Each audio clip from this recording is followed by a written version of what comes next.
नमस्कार शिक्षक बांधवांनो, दिनांक 27 मे रोजी सुप्रीम कोर्टचा TET संदर्भाचा अंतिम निकाल जाहीर करण्यात आलेला आहे। TET सर्वोच्च न्यायालयाचा निकाल नेमकी शिक्षकांना सूट दिली का TET अनिवार्य केली, TET पास होण्यासाठी मुदतवाढ दिली का, पदोन्नतीसाठी TET मधून सूट दिली आहे का, बघूया आजच्या व्हिडिओमध्ये हे सविस्तररित्या।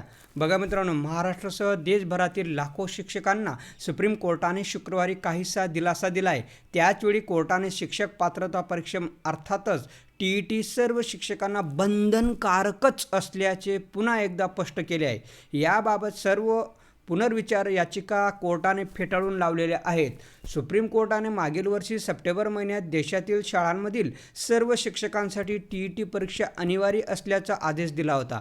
यातून 5 वर्षापेक्षा कमी सेवा उरलेल्या शिक्षकांना वगळण्यात आले होते। मात्र त्यांना पदोन्नतीसाठी TET उत्तीर्ण व्हावेच लागेल असे कोर्टाने म्हटले होते। या निकालानंतर अनेक पुनर्विचार याचिका दाखल झाल्या होत्या।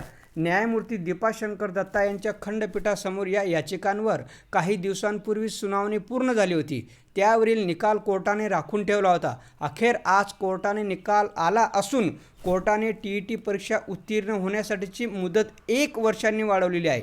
त्यानुसार आता शिक्षकांना 31 ऑगस्ट 2027च्या ऐवजी 31 ऑगस्ट 2028 अर्थातच TET पास व्हावीच लागेल। त्यासाठी फक्त 1 वर्षाची मुदत वाढ दिलेली आहे। मित्रांनो, कोर्टाच्या या आदेशानुसार शिक्षकांना काहीसा दिलासा मिळाला असला 31 ऑगस्ट 2028 मध्ये परीक्षा उत्तीर्ण न झालेल्या शिक्षकांवर नोकरीवर पाणी सोडावे लागणार आहे। यापुढे मुदतवाढ वाढवून दिली जाणार नाही असे कोर्टाने स्पष्ट केले आहे। त्यामुळे शिक्षकांच्या डोक्यावर टांगती तलवार अजूनही कायम आहे।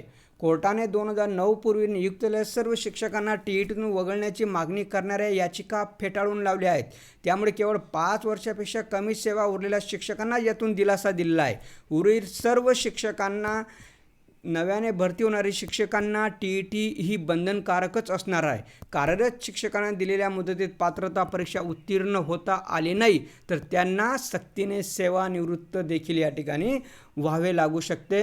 म्हणून मित्रांनो, TET ही पास व्हावीच लागणार आहे। तर सर्व शिक्षक मित्रांनी तयारी करून TET पास व्हावे ही विनंती। धन्यवाद मित्रांनो।